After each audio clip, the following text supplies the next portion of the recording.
Converge Fiber Xers versus Meralco Bolts. Bali-balita nga na magpapalitan ng import ang Converge Fiber Xers.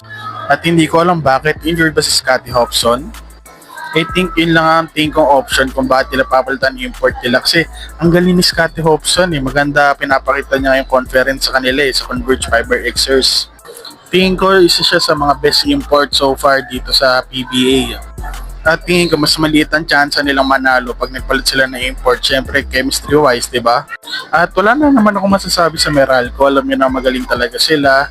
Alam niyo yung pang championship na talaga ang team na nabuild ng Meralco Bolts.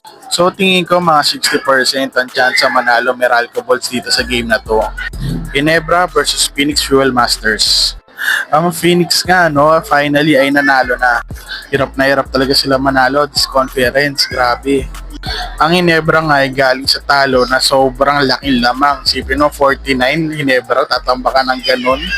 Sa akin lang naman to, pero feeling ko talaga nagpatalo sila dahil nga sa San Miguel Beermen, sister team, tapos kailangan pa ni Marshall Lassiter mabit ng record ni Jimmy Alapag.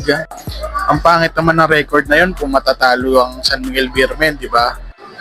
Pero di ko rin talaga akalain na tatambakan sila ng ganong kalaki. Alam naman natin ang Ginebra ay pang championship contender na talaga na team. Kaya buti na lang di ako nanood ng live kasi plano ko sana manood. Kaya di nag-doubt na rin ako manood talaga na live kasi nga alam mo kung San Miguel Beermen versus Ginebra, sister team, at mabibit na ni Marshall Lassiter nga ang record. Madali lang prediction ko dito. Feeling ko talaga magbabounce pa ang Ginebra San Miguel. Silang mananalo sa game na to. Hindi naman siguro papayag ang pambansang import na si Joseph Brownlee na matatalo ulit sa next game.